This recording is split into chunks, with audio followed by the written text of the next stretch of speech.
let's go ahead and begin. My name is Mary Lesher. I'm the Programs Manager at Dumbarton House, and it's my pleasure to welcome you to the second installment of the Preservation and Practice Panel Series. Hope everybody had a joyful new year and is looking forward to the year to come.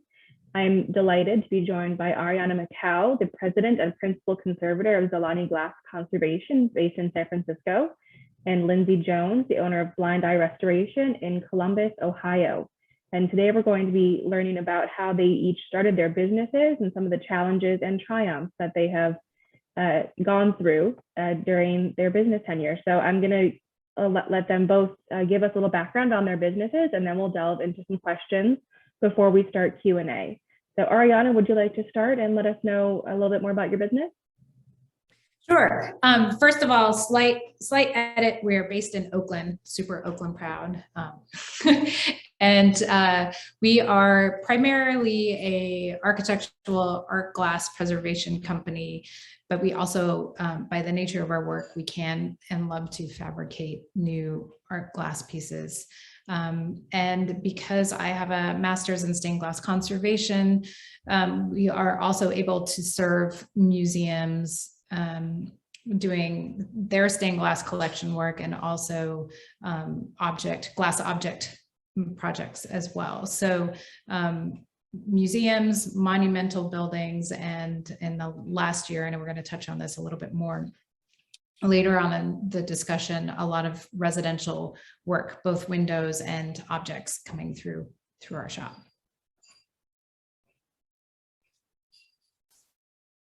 And then did you want to talk about how business started, or do you want Lindsay to talk about hers and then I'll come back? We can hop into Lindsay and then we'll go back and forth. That's good. Okay.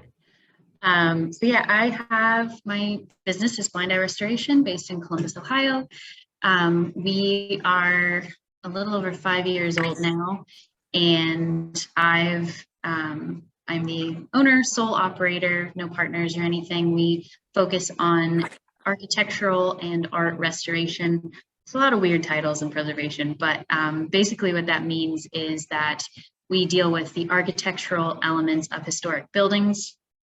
And because of the specificity of having to know about the reactions of different materials to each other, how they connect to one another, the building science of preservation construction, you have to know a little bit of everything.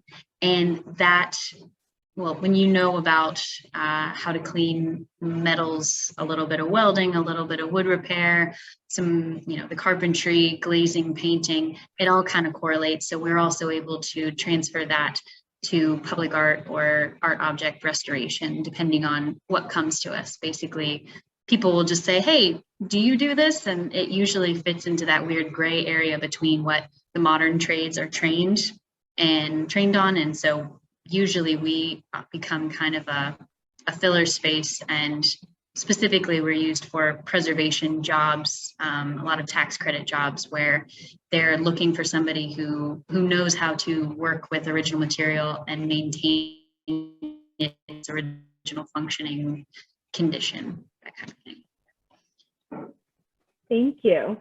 Ariana, you want to talk about how you got into it? Sure, yeah, there's a delay there. I was gonna pop in and ask. Oh no, my Wi-Fi messed up. Okay, are we back? Oh, you're good. Okay, we're back. Would you guys please tell us about how and why you started your businesses? So I have a master's in stained glass conservation. I became enamored with conservation in undergrad school. I had an internship at the Getty Museum in Southern California, and then pursued a master's at the Royal College of Art in London, and then had a fellowship in the Met. So my trajectory was, I'm going to work in museums. This is what my calling is. And then I came to the realization that there at that time were 2 full-time positions in stained glass conservation. One was at the Met, one was at the V&A, and those opportunities, I was always in the other museum when those positions opened up. So I realized I'm going to have to do something else. I'm a native Californian. I came back to Northern California just for a brief stint. It was going to be a couple weeks. And I don't like to be idle. So I just looked to see what was around before moving on to my next step, and found the stained glass restoration company. And I thought, oh, I'll just go talk to them and see what they do. And that sort of, pivoted my appreciation and experience when I was accepted to work for them. But throughout the whole time I was working for that company, I saw there was a bit of a disconnect between conservation and restoration. And I know Lindsay is talking about, there's so many different types of terminology out there, and I think it's changing again. I now prefer to use the word preservation because I feel it has a larger catchment.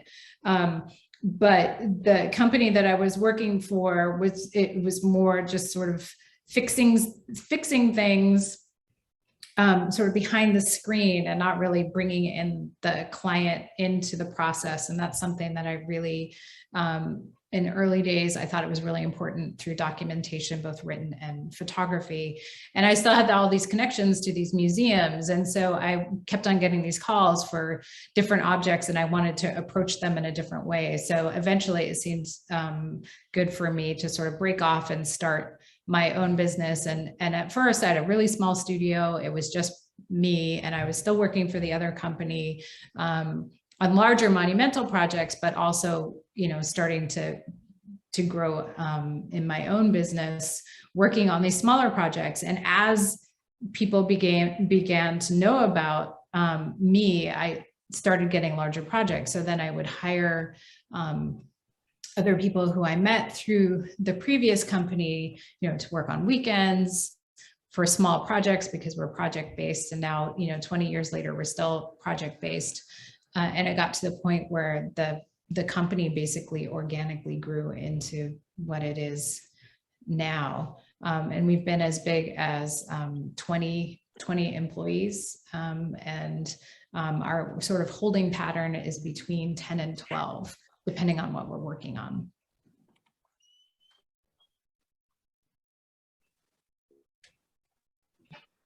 Lindsay. All right, so I kind of also fell into this unintentionally. My experience, my background when I started school, my dad actually was in home repair, and he has an engineering brain. He's incredibly knowledgeable and can teach himself anything from books. And so I ended up going to work with him in the summers when I was growing up, and just kind of ended up doing that and learning a lot of stuff. I, of course, tried to rebel and said, I'm not going to work in construction. And I thought maybe I would go into architecture or fine art. And I liked sleeping too much, and I liked making or having money too much. And I ended up just trying to get the heck out of Dodge and finished with an art history degree, realizing that was not going to do anything for me. Started going back for construction management when a coworker who was an unpaid intern that I trained ended up getting hired as my boss because he had that degree at Habitat for Humanity. So I thought, I know how to do all of this stuff. I trained this guy. I know what's going on. This will be an easy degree. Got back into it. It was, but I still wasn't super drawn to it. Making a paycheck is fine, but at the end of the day, you should be somewhat happy with what you're doing. And I like working with my hands, but I just didn't really click with new construction. I didn't like how kind of just beige everything was, I guess, basically. And it was about that time when I learned what historic preservation was. And I ended up going to the University of Oregon for my master's degree in historic preservation. Found out that was a little bit too paperworky for me.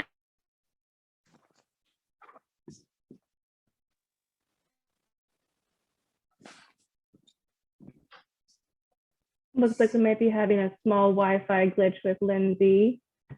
Let's see if she joins us again. We'll give her just a second here. There we go. Hi, Lindsay. Could you Okay. repeat the end of your answer there? We lost you for a second. Oh yeah, it looks like it never did anything on this side. Sorry.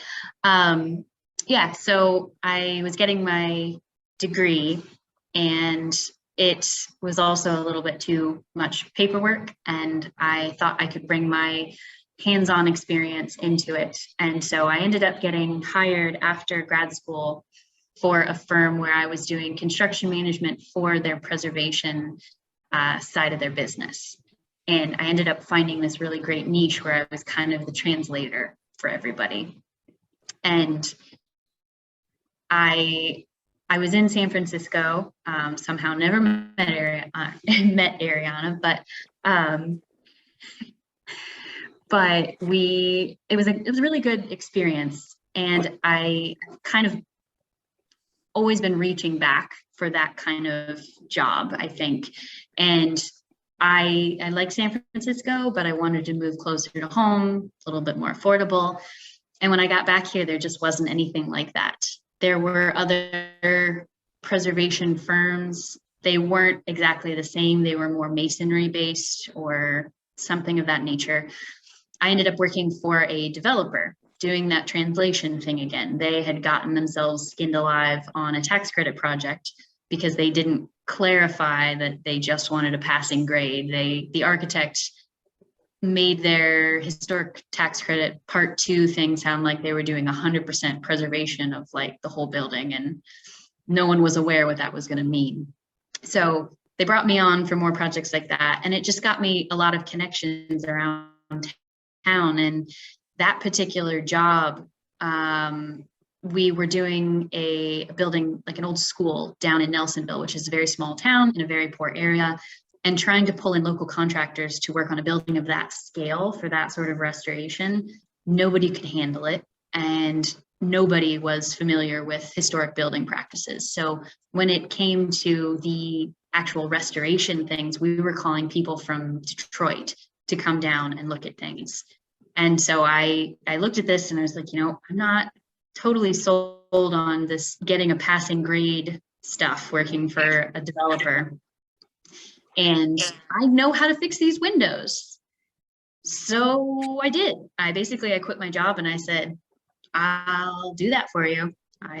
Here's your quote. I know that you can't get anybody cheaper. So it ended up being the job that got me going, and it was enough to sustain me with odd jobs on and off through the first year so I could support myself. Yeah, speaking of that, you gotta work to live. How did you have to secure outside funding to launch either of your businesses, or were you able to do it through projects that you got when you started out? Sounds like Lindsay was able to make things work. I'm a cash business. I've only had one small loan when I wanted to build out our new wood shop, and we were in between big developer paychecks because of course they never pay anything shorter than 30 days. And I knew I was going to get paid for it anyway. So I just said, I'm going to do it. But beside that, it's been entirely cash based. That was the same for me. It was self-funded, and as the projects grew larger, I think the first couple of years it was just me putting things into Excel and I've got one column money in, one column money out, and hopefully it was above zero, when things needed to be built. As the companies become more established and grown, and now we have employees and we have coverage, we're going more towards accrual base, but it's all, I'm like Lindsay, I'm, sole owner of the company. And I feel, especially if we're talking about women-owned businesses, there have been a couple of times when I have applied for loans and I've had, years under my belt, 15 years under my belt, and a really great track record, and still, and the same relationship, having the same bank for that amount of time, both personal and business. And the bank is like, oh, well, you're project based. I don't know, you seem really like risky. We don't want to fund you. And so I think that's, by necessity, things have had to be self-funded. But it also makes you really, as a business owner, really savvy as to how to negotiate where your money's coming from, and being kind of clipper shippy versus like this big cruise ship that, tax very slowly. And, now we've been able, now that we're a little bit more established, we've been able to get, those short-term loans. So like, we've got this year-long project, but there's a month where we need to hop over, and now it looks a little bit better. But I really wish that wasn't the case, because there's these amazing, younger businesses that are getting established, one woman shop who are super adept. And maybe the funding part of it is the only thing that's holding them back from doing amazing work. And I really feel like there's this gap still, where people will look at you and literally just look at you and say, well, there's no way you can handle this. How do you know how to run a business and do all this construction work? And so, there's pros and cons for having that kind of approach to growing your business. But I feel really fortified at this point in my career of having had gone through it. But I wish it was a little bit easier. Yeah, absolutely. There are definitely some huge barriers, especially to people who don't have. I will say that I think kind. My business is primarily. Yeah. My business starting off in windows is it was a lot lower price point to get into. I think the big thing that people have to pay attention to is not so much the cost of operation. Like, we have very low overhead. We had very low overhead until we got the new shop, really, and that's not even terrible for what it could be. But if you are one person starting off and you have a space just to work in, like a basement or a garage, window work can be a good field to start in, and that is low investment, as long as you can keep yourself fed, kind of thing, like knowing your own expenses. Are there any other areas that you would say are easy or lower cost to start out if you want to try out preservation before you maybe invest your whole life into pursuing that career? Don't do stained glass. Just because, if you're going to do it right, it isn't low cost for entry. And the reason I'm saying that is not because I don't want competitors. I want a big field of people doing it, but because of the health and safety aspect of it, because stained glass or leaded art glass has that component of lead. And so, I always say, I want everyone to be healthy so they can be doing this for their whole career and not have it detrimental to your health. And so there are all these additional health and safety regulations and PPEs and classes that you have to do specifically for leaded art glass that you don't have to do for other components. So windows, yes. And Lindsay can talk more about in general construction, you still have lead-based paint, but if you're dealing with literally, 98 to 100% pure lead every day, you have to be thoughtful and careful about that. So you can, I would say maybe I've seen some really successful people start off doing the, if you do like paperwork, doing the surveys and historical documentation, where you, especially in this current maybe not current, ongoing new field of people working from home and being able to serve different communities from far away, being able to do that documentation is really helpful, and it's less overhead cost. And maybe offering your services to more established companies that that may not have that skill set.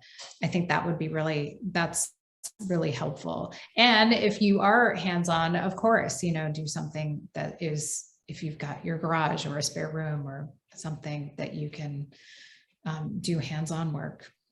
Sure. My first couple of things, my first real big job was a vase that was delivered in a bag. That was pretty low overhead, just, resin prices.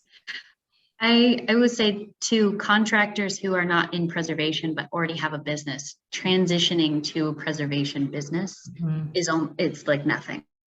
It's basically just marketing and word of mouth.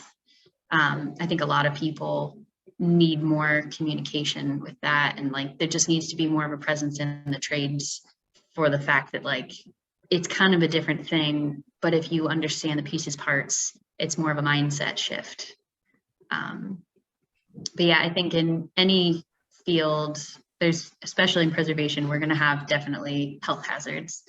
Being aware of that, definitely taking your lead and all of the classes that you can take for just like general health and learning about putting up bubbles and using HEPA vacs and stuff like that. Painting might be something to get into where it's not necessarily specific, but it helps you get into the field and it's kind of a way to wiggle in. It's a low starting point.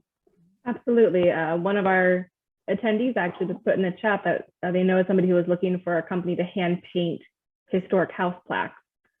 As long as you have a steady hand, that's definitely something that would be low barrier and very easy to get into. So that's awesome to hear.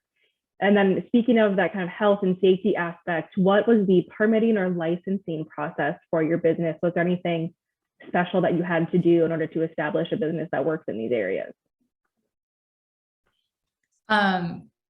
For us, we're based in California, so the OSHA, NIOSH regulations are really stringent here. That said, stained glass is such a still niche approach, and they're in it recreationally, or they've come into it through the crafts that they sometimes don't know about all the health and safety regulations. That is sort of an uphill battle for us in educating our clients as to what the hazards are for lead exposure. Quickly, you should have, anyone who's working on our type of work, it should have a lead worker certificate, which gets renewed. We're actually doing ours next week. And we also have asbestos because that comes hand in hand. And then we check for our blood lead levels. And, we don't, because it's a medical history, we don't share the corollary of the person with their levels, but we have our averages of our company. And then we also have lots of documentation, and that pushes what our rates are up higher, but it also means that we're covered if we ever get, if anyone ever calls OSHA and says I'm concerned, then we can give them all this documentation. I would say more so for the preservation business in general. A lot of people come through preservation schools, and I don't know, Lindsay, you can speak to this specifically for your school, but for mine, we didn't have much training in just basic business skills, like looking at a P&L. What's the difference between P&L and a balance sheet? That's something that I had to learn on my own. And I think even if you come at it working in a preservation company or a construction company, that's something that if you're working in the field hands-on, you may not have access to. So if it's something that you're sort of curious about, just looking into the basics of running any business, let alone a preservation business, is really helpful, because if you can't balance the books and you have a relationship with a couple contractors or subcontractors and you don't pay them once or twice, they're not going to work with you again. And it might just be because your client is late on paying you. And those are things that sometimes aren't, first front of focus when you're thinking about, I just want to help this building. I just want to make something look better or stabilize it. For us, we've got, I don't know, Ohio is ironically the Wild West of safety. I think we don't have to deal, or we're probably the safest preservation contractor that I know in terms of health safety for the employees. I know that, I mean, anyone starting off is kind of oblivious to how much regulation there is because they are not concerned about it. I know there are a couple of other small time people, and when I was just on my own, I wasn't necessarily following all the things, but we are aiming to be more like Nzilani, definitely in terms of lead exposure and testing and safety for everybody in our crew. We're doing a lot of like shop safety stuff. We are lead safety certified. And as far as like licensing and things for the city, they require that we be licensed and bonded to be a contractor for the city of Columbus, which literally is just a money grab. Doesn't mean anything. There's one license I can get that I show them my resume, and there's one I can get where I just pay them. But either way, they get paid, and there's no testing or anything. So in terms of just being a contractor, you're a little bit, it's going to be the general public who decides if you're good at what you do or not. But for preservation, there's not really a certification. It's another Wild West situation where I think you just prove yourself over time, and people can talk to you and understand that you know what you're talking about. You've been there, you've experienced it. You're not just saying yes to get a paycheck and run away from them. My crew is getting better. Like I said, we're improving our lead safety. And then there's things that I've looked into, like APT has a professionals certificate or award, or I'm blanking on the thing. Anyway, there's something there that I can qualify for and that I'm going to be applying for next year that kind of looks like a certification.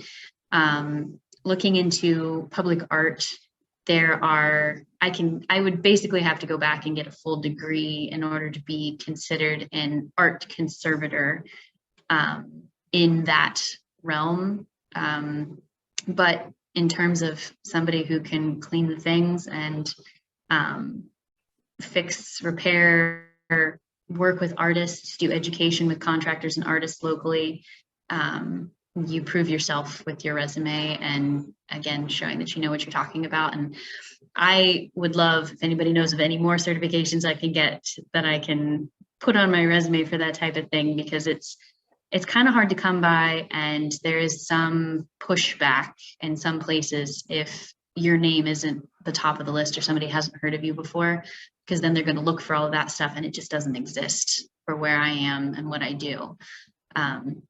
So we do push with that, and we do a lot of education within the shop with new team members. I take, continuing education courses, and I share that with my team, and we have like Master Mondays, basically, where we have like team meetings with like the whole group of us to go over different things. And we always have weird projects in the shop, so just always learning.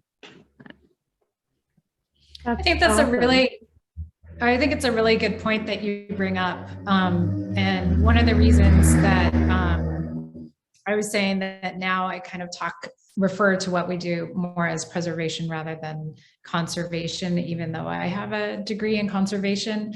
I really feel like there is this disconnect between certifications and degrees and what people actually do. And, this is coming from someone, I just, last year became a fellow in AIC, which is the National Institute for Art Conservators. But a lot of the people who are part of AIC have maybe only worked in the museum field and haven't had their own business. And there's different approaches for how you work with something that's in a museum and how you work in something that's like a living, breathing space like Dumbarton House, and I think we lose a lot of people who are very skilled and talented and smart and can actually do the work if you're only looking at that criteria. And, you know, bravo to you, Lindsay, for doing it. But, you know, for me, I find it frustrating to hear that it's time and word of mouth, right? Like, what happened when you started right at the beginning and you have all this skill set, but people haven't worked with you locally. They've only worked with you in California. And so you may be skipped over for a job that you're definitely the most qualified for because people just haven't heard of your name. And then specifically for me, you know, when people are like, oh, you know, we're one of the first people in the world who has a master's in stained glass conservation. I'm like, yeah, but the people who trained me didn't have a degree because the degree didn't exist, but they had decades worth of experience. And I'm first to acknowledge that those people were equally talented and more so than, you know, me wet behind the ears going, I don't know about how do I do with everything, right? And it's just because the degree didn't exist. So just referring to a bit of extra letters in capital after someone's name should not be the only driving force. That said, if someone has done the work to go through that, that should also be acknowledged. But I think it's not an either or, it should be an and. And I think it's hard when you do certification or search for certification, especially in the preservation world. You have so many people who come from various areas of expertise, you know, were you an intern at a museum, or were you, you know, an assistant to someone who was super skilled, who has, you know, years and years of experience, and you started off sweeping the floor for a carpenter, and now you know how to do these complex building approaches. They're equally important. And so how do you put that into a certification? That's really hard. So I definitely encourage everyone who is looking to find someone who does preservation work, you know, to ask multiple questions, because if you don't, you're going to lose skilled people on both sides through that single questioning. Yeah, I think that's a really great point. And on this topic, how do you guys recruit and screen and hire new talent for your businesses so that you don't get too far off the mark and be able to bring in people with a wide diversity of knowledge, and even maybe no knowledge, but who are passionate and ready to learn? Lindsay, you want to go? Because I just stopped. We have a really good connection with the local art college, which has turned out to be a really good resource for people who have hand skills. I mean, I think having to work with paints and finishes, metals, canvases, like they have a breadth of knowledge of a bunch of different materials that we touch every day. They get woodshop experience because they have to learn. They have a woodshop in the school, and they're willing to learn. They're pretty much straightforward. Like, yes, we don't know what's going on. We understand these different materials, the process.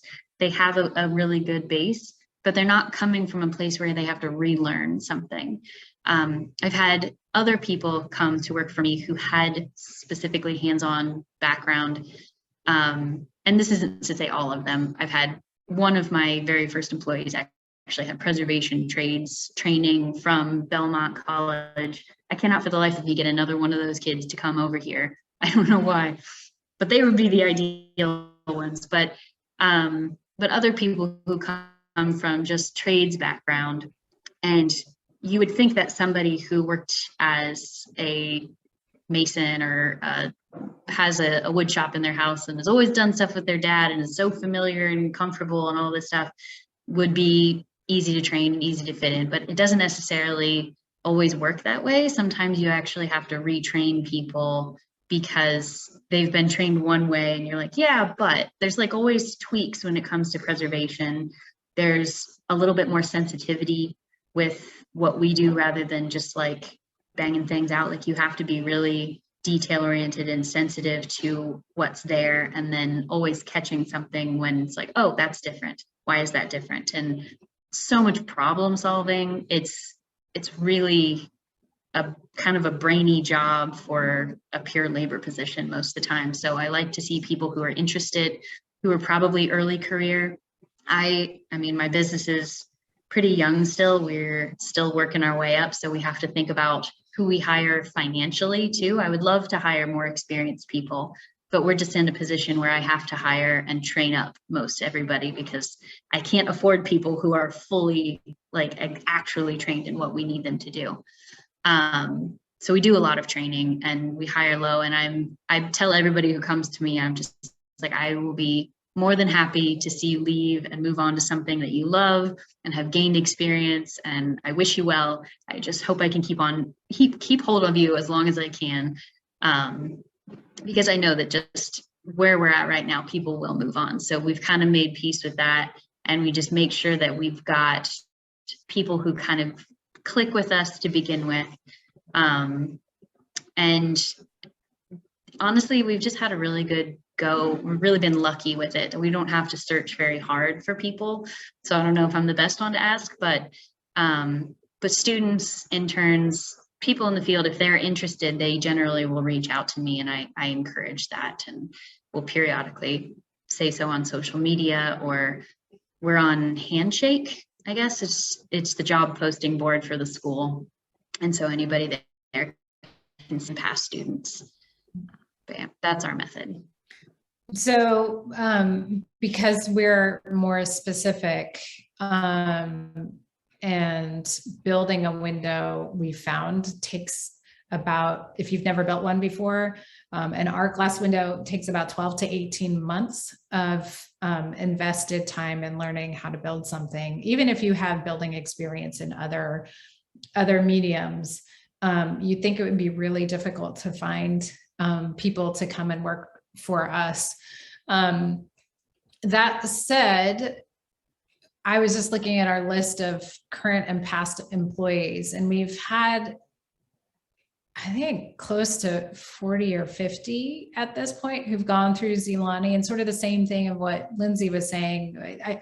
We kind of have two tracks, right? So there are some people who are interested in the arts, interested in preservation. It's early entry.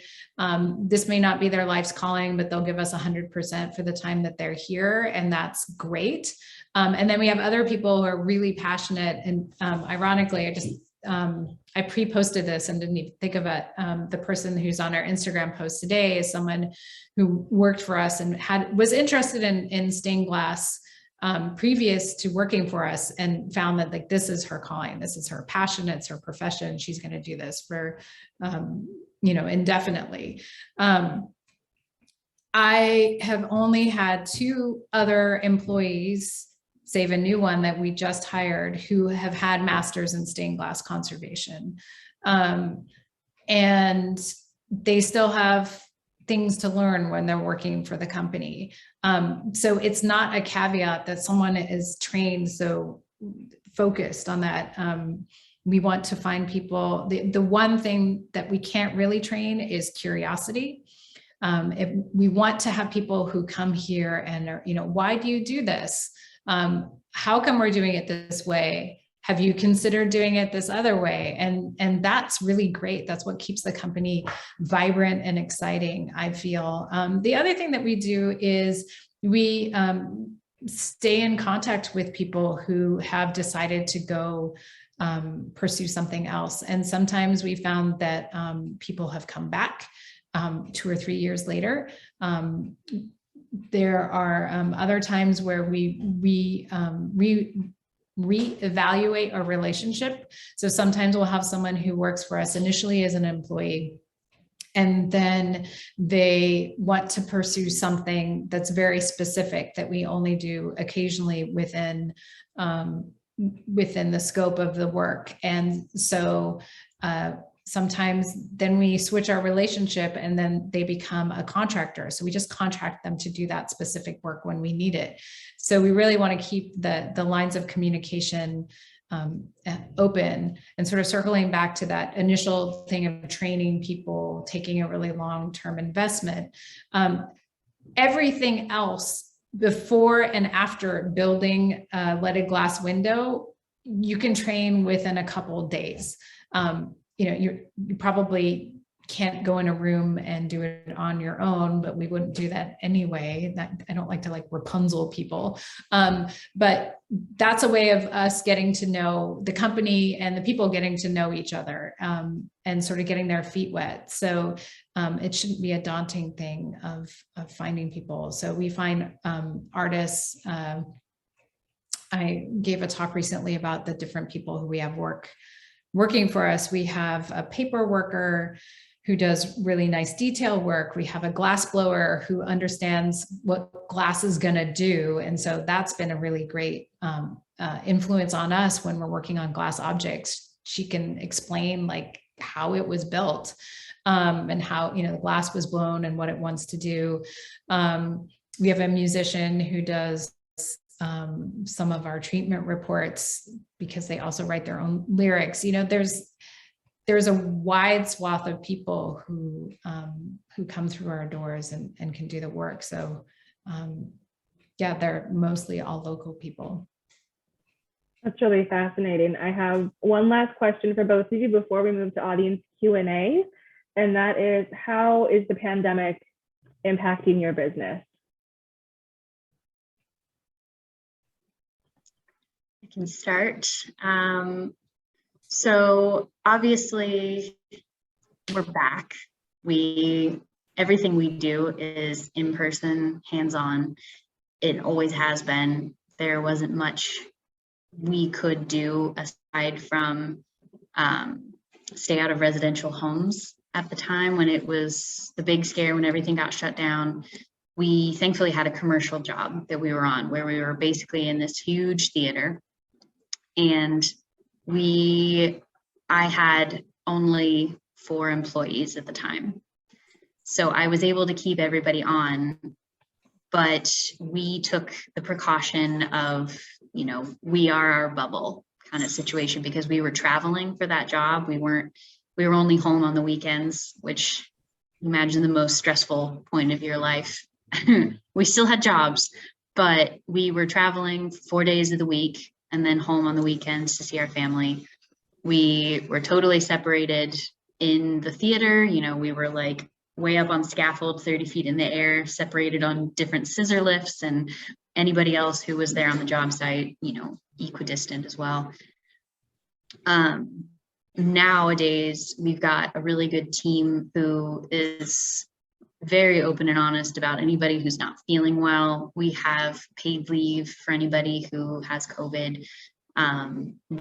We have a mask policy in the shop. So, if everybody is aware that we all have family members who are potentially at risk, and we're really good about wearing them when, in close quarters 100% of the time, and anybody's home, no matter what. During estimates, I'm constantly getting people be like, I'm vaccinated, I'm blah, blah, blah. I'm like, that's okay. So am I. I'm going to wear it still because, this is just going to be our policy. I don't want to have to worry about spreading it going in between estimates. And, I feel like it kind of goes hand in hand with the lead thing. Honestly, if you can touch it, it's on your hand, or any surface. If there's lead, there's probably COVID. So wash your hands, wear your masks. For lead sanding or just general conversation, spread out at lunchtime. We to get through it as easily as we did, and just happened to have that job that allowed us to not have to worry about pushing our residential jobs back. And it was enough financially to sustain us for a while. So it worked out and we got pretty lucky right there, but we have been taking it seriously still, and having a bigger shop space now it even makes it feel better and more comfortable, because we don't have to be worrying about how many people are in the shop and how many people are in the studio, because we're 2 on top of each other. Now we can actually spread out and still do the things we need to do. So that's worked out for us. So we had a big job that was lined up for us to do. We were supposed to start on site on March 20th, 2020. And because it was based in San Francisco and their regulations are really, really tight, are and were really tight, we had to shut down everything. Same in Oakland, all of Alameda County. And so we shut down, kept everyone paid, because we knew that job was coming as soon as the regulations sort of settled and people needed to assess what we needed to do to be safe. And like Lindsay said, we've gone through all this lead safety training, so we were comfortable wearing respirators. So, wearing masks that weren't respirators was kind of a step up. And then just on a practical level, we know how to communicate with masks on. But I wanted to make sure that we could also serve our community and also keep the team working. So once things sort of settled down, April, May, we did a mask project. So we pivoted and made masks until we were able to go back, because we fall under construction. So construction was one of the first sets of industries that was able to go back to work full time. And then what we've seen since that time is that there's been this shift also to more residential work and less monumental work, or the monumental work is taking longer to go through all the steps to get funding and get the green light to do work. Similarly for churches, of which we do a lot of work. And so that's been interesting and really exciting for us. And I think our clients have felt really comfortable that we are able to bring a clear definition of what we do for our health and safety, and also take care of their health and safety while we're taking care of their windows. And then on just, a purely practical human to human conversation and thought process, we have not been untouched. It's a very double negative way of talking about it, by people reevaluating what they really want to do with their lives. And, is this what their calling is? Do they want to stay in, Lindsay mentioned that the Bay Area is a really expensive place to live.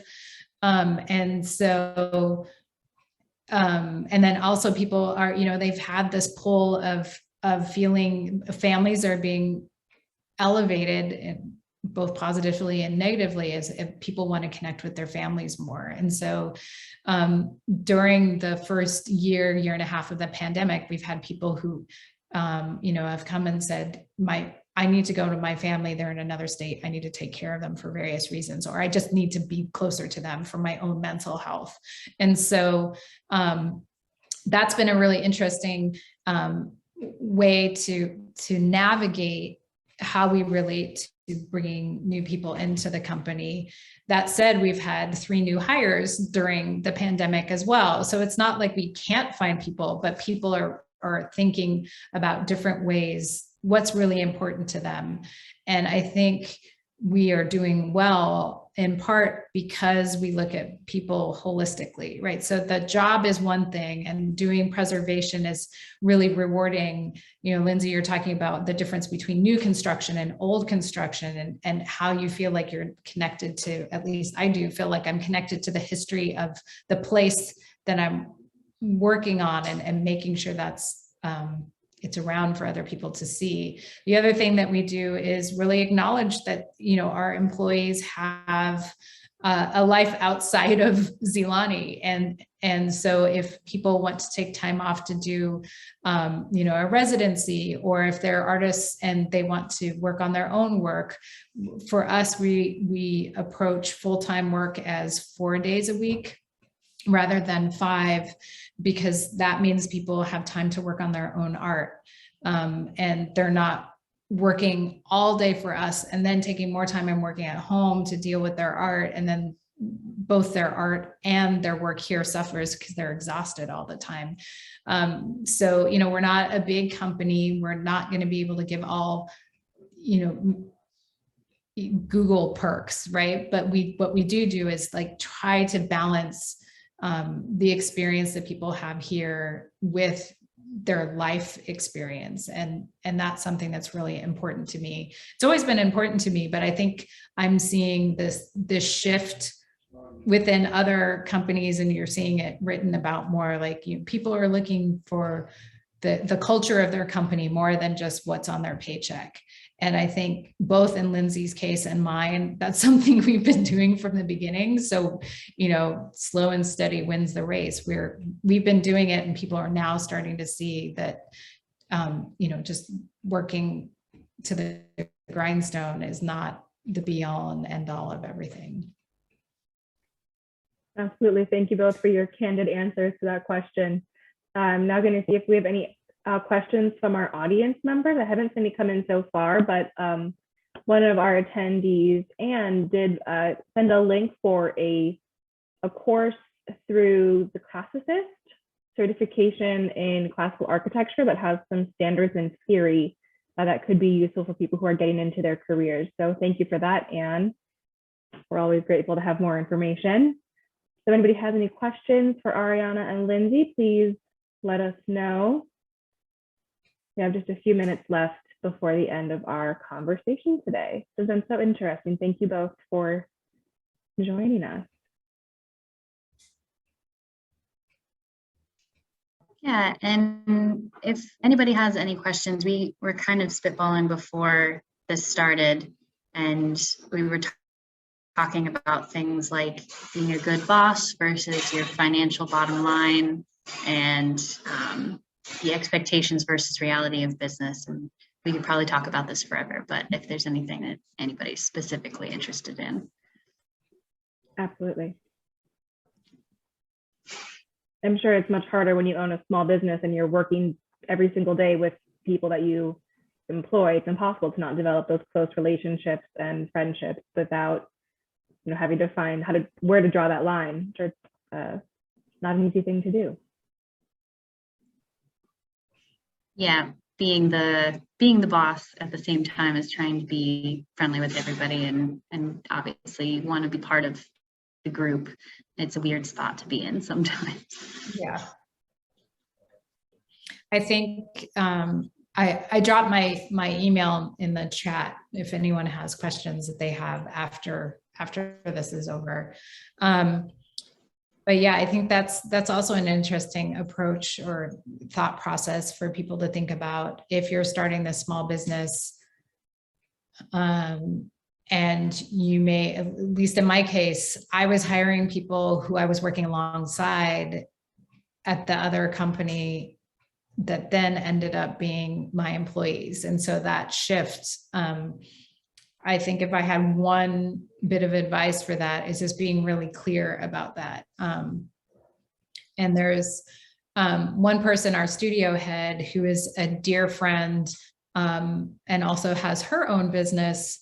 And what's worked for us, and I think it's really good applied to any kind of thing, is having those very clear parameters. And literally when we clock off, I am no longer her boss, and acknowledging that, and we've over the years, we've hired each other and sort of like figuring out what that hierarchy is and the happy medium.